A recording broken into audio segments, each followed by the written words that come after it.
মঙ্গল শোভাযাত্রা যুদ্ধ না, যুদ্ধাস্ত্র না, এটা হলো এক মিলন মেলা। এবারের থিম যতনে রাখি এ ধরিত্রীকে। পয়লা বৈশাখ মজাটাই আসলে সার্বজনীন একটা আনন্দ আমাদের।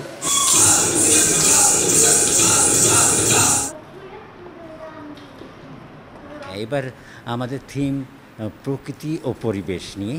প্রকৃতি পরিবেশটাই পৃথিবীর আসলে এখন সবচেয়ে বড় চ্যালেঞ্জ ছিল। পরে আমি মনে করছিলাম সারা বিশ্ব মিলে এই কাজটাই করবে সব, কিন্তু যুদ্ধে নেমে গেছে তারা সেজেগুজে। যতনে রাখি এ ধরিত্রীরে, তার জন্য আমরা শোভাযাত্রার আদলটা পাল্টে গেল। আমাদের আসলে আজীবন মৃত্যুর আগের দিন পর্যন্ত এই না করলে সুস্থ থাকিনি আমরা।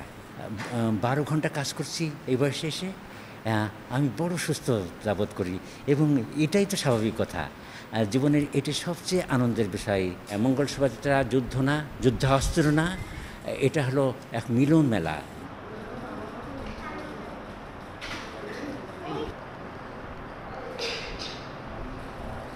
চারুপীঠ মঙ্গল শোভাযাত্রার আতুরঘর 1985 সালে এখান থেকেই আমরা মঙ্গল শোভাযাত্রা শুরু করি। এবারের থিম যতনে রাখি এ ধরিত্রীকে। আমরা সেই থিমের উপরে নির্ভর করে আমরা সেই অনুযায়ী উপকরণ তৈরি করছি।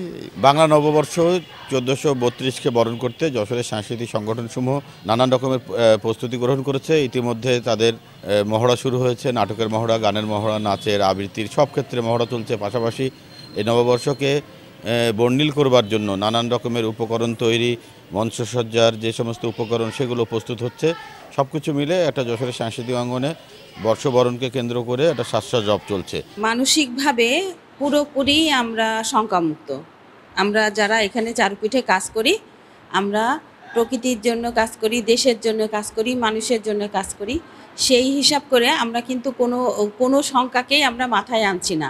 আমরা শুধু মনের আনন্দে কাজ করে যাচ্ছি।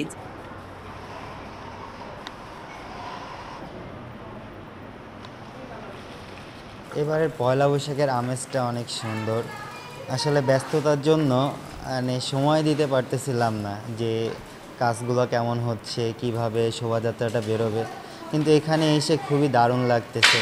আসলে পয়লা বৈশাখ মজাটাই আসলে সার্বজনীন একটা আনন্দ আমাদের। এই আনন্দ আসলে মিস করা যায় না কোনোভাবেই।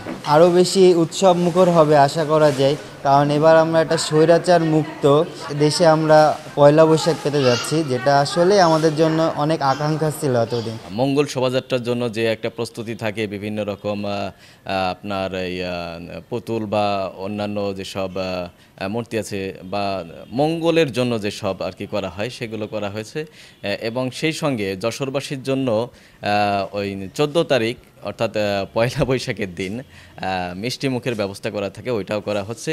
এবং এর পাশাপাশি আমাদের যেহেতু এটা একটা নাটকের সংগঠন, আমাদের বড়দের একটা নাটক থাকছে এবং ছোটদের একটা নাটক থাকছে।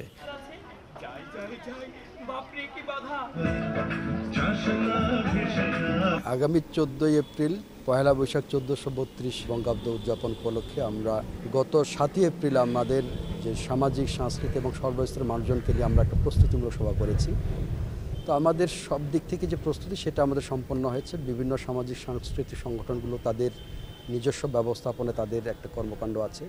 এছাড়াও আমাদের সকাল 9টায় আমাদের র্যালি আছে। তার পূর্বেই আমাদের যে শুরুটা হবে সেটা হলো জাতীয় সঙ্গীত এবং এসো হে বৈশাখ এসো এসো, এই সঙ্গীতের মাধ্যমে আমাদের পয়লা বৈশাখের দিনের যে কর্মসূচি সেটা শুরু হবে।